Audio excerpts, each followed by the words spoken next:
और हम हाजिर हैं खबर की तह तक के एक नए शुमारे के साथ। दरअसल आज दो अहम खबरें ऐसी हैं जो जम्मू कश्मीर में ख़ास तौर से काफ़ी ज़्यादा चर्चा में है। पहली खबर तो ये है जो आरएसएस के सरकारीवा है हौसपोले, उन्होंने दत्तात्रेय हौसबोले ने जो एक ऐसा बयान दिया है सूर्य नमस्कार को लेकर के, और साथ ही उनका ये कहना है कि प्राणायाम और सूर्य नमस्कार अगर मुसलमान भी करें तो उस पर क्या गलत है। एक ये बयान है, इस पर काफ़ी चर्चा हो रही है। दूसरा एक अहम मुद्दा ये है ज़मीन का मुद्दा। ज़मीन के मुद्दे पर आपको याद होगा पीडीपी ने लगातार इस मुद्दे को उठाया है और पीडीपी ने एक बिल भी इस ताल्लुक से वो लाई थी पीडीपी, ताकि जो लोग ज़मीन के खेती कर रहे हैं काफ़ी लंबे अरसे से, या जो गरीब गुरबा लोग हैं जो ज़मीन में या तो रिहायशी इस्तेमाल कर रहे हैं या कि काश्तकारी के इस्तेमाल कर रहे हैं, उनको वो हुकूक फराहम किए जाए, चूँकि ये लोग यहीं के रहने वाले हैं और ज़मीन भी उनकी अपनी है। बहरहाल तो अब उसमें एक नया ट्विस्ट आ गया है कि महबूबा मुफ्ती ने पुलवामा के पलोच एक गाँव है वहाँ का उन्होंने दौरा किया था। तो वहाँ पर उन्होंने ये पाया कि गाँव के बीचों बीच की एक बड़ी खासी जो है अराजी का एक हिस्सा, वहाँ पर बीएसएफ का कैंप बनने वाला है। तो इसको लेकर के उन्होंने उमर अब्दुल्ला से कोई सवाल उठाया। इसके बाद एक और अहम मुद्दा है जो मौसम को लेकर के। आपको पता है कि चिल्ले कला की शुरुआत बस होने ही वाली है, लेकिन उससे पहले जो जितनी उम्मीद थी कि बर्फबारी होगी उतनी हुई नहीं है। तो अगर नहीं हुई है तो इसका नुकसान सीधे तौर पर किसे पड़ रहा है? क्या सयाहों को भी थोड़ी मायूसी है? और उससे कहीं ज़्यादा इस मौसम में भी और आने वाले मौसम में इसका असर क्या पड़ सकता है अगर बर्फबारी वक्त पर नहीं होती और ज़्यादा नहीं होती? तो इस बारे में बातचीत करेंगे। तो सबसे पहले शौकत, आज बात करते हैं जो महबूबा मुफ्ती ने ज़मीन वाले मुद्दे को उठाया है। उनका कहना है कि वज़ीर आला उमर अब्दुल्ला को चाहिए कि उसमें दखल दें और गांव के बीचों बीच ज़मीन ना हो। क्या मामला है, कैसी ज़मीन है, क्या है? देखिए विशाल, ये एक पहले मैं आपको तो एक सेंसिटिव इशू है।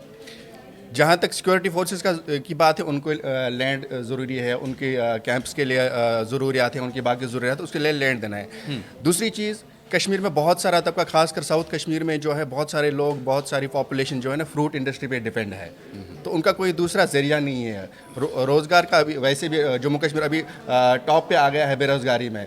तो ये दो पर्सपेक्टिव से देखना है। आज जो महबूबा मुफ्ती ने टॉप पर आ गया है, मतलब थोड़ा मैं अपने नाज़रीन को बता दूं कि जो बेरोज़गारी औसत है उससे आगे बढ़ गया है। जो पिछले दहाइयों में, पिछले कई दहाइयों में इस वक्त जम्मू कश्मीर में अनएम्प्लॉयमेंट रेट सबसे ज़्यादा है। सबसे ज़्यादा है जी, ठीक है, क्योंकि प्राइवेटाइजेशन है, बाकी बहुत सारी चीज़ें वो हम फिर कभी डिस्कस करेंगे। अभी हम महबूबा मुफ्ती की जो बात कर रहे थे, जो उन्होंने आज कहा पुलवामा में जाके कि वहाँ जो बीएसएफ का कैंप, उनका इल्ज़ाम है, महबूबा मुफ्ती का इल्ज़ाम है कि ये ऐसी जगह पे बनाया जा रहा है। पहले तो ये पॉपुलेशन के बीचों बीच है, दूसरा ये एक फर्टाइल लैंड है और वहाँ के आसपास सेब के अलावा बादाम के भी बागात हैं। तो उनका ये कहना है, महबूबा मुफ्ती का ये कहना है कि ये एक ऐसी जगह है कि जहाँ पे बहुत सारा डिपेंडेंट हैं लोग, किसान, फ्रूट ग्रोवर्स। तो उनका ये सजेशन थी, उनकी ये सजेशन थी कि अगर ज़मीन देनी है, उनको देनी भी है सिक्योरिटी फोर्सेस के लिए, खास बीएसएफ के लिए जिसकी बात हो रही है, तो ऐसी जगह दी जाए जो क्या बोलते बंजर ज़मीन है। ठीक है, तो इस जगह पे ना दी जाए।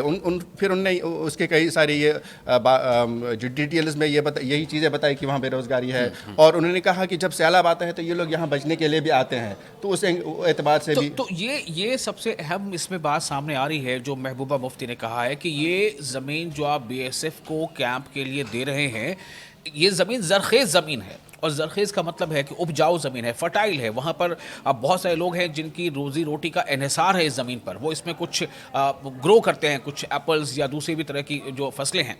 तो एक तो ये इशू हो गया। दूसरा उनका ये कहना था शौकत के ये ज़मीन गाँव के बीचों बीच है। तो क्या ये गाँव के बीचों बीच होना वाकई एक बड़ा फैक्टर है? इससे गाँव वाले को तहफ़्फ़ुज़ का एहसास होगा या फिर वो ऐसा महसूस करेंगे कि ये तहफ़्फ़ुज़ में कमी आ गई? ये मतलब मैं समझ नहीं पाया, क्या मामला है?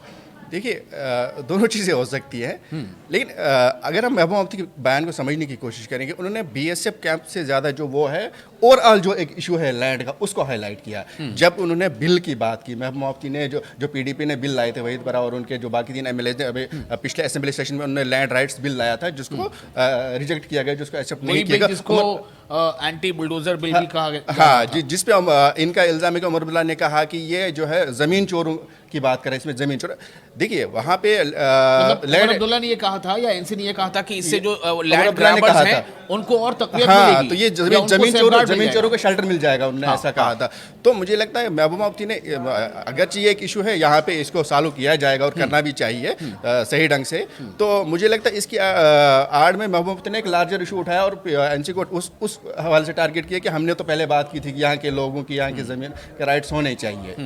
तो क्या शौकत, मैं अब थोड़ा सा ये समझने की कोशिश करना चाहता हूँ कि क्या वाकई ये एक मुद्दे पर वहीद ये एक सियासत है, या फिर ये कहीं ना कहीं महबूबा मुफ्ती या पीडीपी की अपनी ज़मीनी जो सियासत है उसको मजबूत करने की कोशिश नज़र आ रही है? वो सियासी ज़मीन को मजबूत करना चाहती हैं, या फिर वाकई अवाम की ज़मीन के मुद्दे पर बात कर रही है? क्या है मतलब? देखिए विशाल, जम्मू कश्मीर में जैसा आप जानते हैं कि फ्रूट इंडस्ट्री बहुत इंपॉर्टेंट है, ठीक है। मैं अभी कह भी चुका हूँ कि साउथ कश्मीर में ख़ास तौर पे वहाँ का फ्रूट माना जाता है, एप्पल ख़ास तौर पे वहाँ माना जाता है। ये बादाम के ऑलरेडी बागात जो है कम हो रहे हैं, तो वो एक इशू है। लेकिन मुझे ये भी सही है कि पीडीपी जो है वापसी के लिए जो उनका ग्राउंड कम हो गया है, जो मतलब पीडीपी अपनी सियासी ज़मीन को ही मजबूत करने के लिए, तो इस तरह के वो इशू चलिए उठाते देखते भी हैं रहे कि इस पर उमर अब्दुल्ला आप सीधे तौर पे क्या कहते हैं, क्योंकि उनका ये कहना यहाँ पे महबूबा मुफ्ती ने कहा है कि उमर अब्दुल्ला को जो कि वज़ीर आला है। हाँ। महबूबा मुफ्ती ने यहाँ ये भी कहा कि वो खुद भी डिफेंस मिनिस्टर राजनाथ सिंह से बात करेंगे, हाँ। तो इसका कोई निकाल हल निकाला जाएगा। जी, और अब मैं आता हूँ दूसरे अपनी बड़ी खबर की तरफ। उस खबर के तह में जाना चाहेंगे कि मौसम का रुख अभी कैसा है? क्या जम्मू कश्मीर में, खासतौर से वादी कश्मीर में, इस वक्त जैसा मौसम आम दिनों में गुज़श्ता बरसों में हुआ करता था वैसा ही है, या उसमें कुछ कमी है? शौकत, बर्फबारी बहुत कम हुई है, बिल्कुल मायूसी हो रही है सयाहों को भी और वहाँ के लोगों को। ऑलमोस्ट ना के बराबर हुई है इस बार बर्फबारी, और ये एक बहुत ही तशवीश का बायस है, तशवीश का टाइम है। और क्योंकि ये सीज़न में अगर बर्फबारी नहीं होती है चिलाई कलान के आसपास या चिलाई कलान में, तो वो उसके बाद अगर बर्फबारी होती है लेकिन वो ज़्यादा दिन टिकती नहीं है, तो इसलिए ज़रूरी है कि ये टाइम पीरियड जो है इसमें बर्फबारी होनी ज़रूरी है। बर्फबारी छोड़ दीजिए, बारिश भी नहीं हो रही है। तो अभी हम जैसे आज भी हमने एक रिपोर्ट देखी थी साउथ कश्मीर के कई जगहों से, नॉर्थ कश्मीर के जो वाटर रिसोर्सेज हैं, वाटर बॉडीज, छोटे छोटे नदी नाले सब सूख रहे हैं जी। तो ये इमीडिएट पानी की सप्लाई में मुतासर कर लेगा। लॉन्ग रन में एग्रीकल्चर, हॉर्टिकल्चर और बिजली का शोबा जो है, ऑलरेडी बिजली के लिए लोग परेशान हैं कश्मीर में, तो उसके लिए एक बहुत बड़ा इशू बन सकता है। तो अभी महकमे मौसमियात ने प्रेडिक्शन की है कि चिलाई कलान 21 दिसंबर से स्टार्ट हो जाएगा, उसके बाद थोड़ा सा बर्फबारी का है। अब उम्मीद करते हैं और दुआ करते हैं कि 21 दिसंबर या 30 दिसंबर? 21 दिसंबर से अच्छा, इस बार चिलाई कलान स्टार्ट हो रहा है। ठीक है। तो 21-22 से थोड़ा सा प्रेडिक्शन, लाइट स्नोफॉल की प्रेडिक्शन है, तो उम्मीद करते हैं और दुआ करते हैं कि अच्छी बर्फबारी हो जाए। बिल्कुल, तो ये इसी उम्मीद के साथ कि बर्फबारी हो जाए, और इससे न सिर्फ ये कि वादी कश्मीर के लोगों को, काश्तकारों को फ़ायदा हो, उनकी उम्मीदें जो है खिल जाएं, बल्कि जो सयाह, जो टूरिस्ट वहाँ आते हैं, उन्हें बर्फबारी देखने का शौक़ होता है, उनकी भी उम्मीदें पूरी हो जाएं। और इसके साथ ही खबर की तह तक में आज फ़िलहाल इतना ही।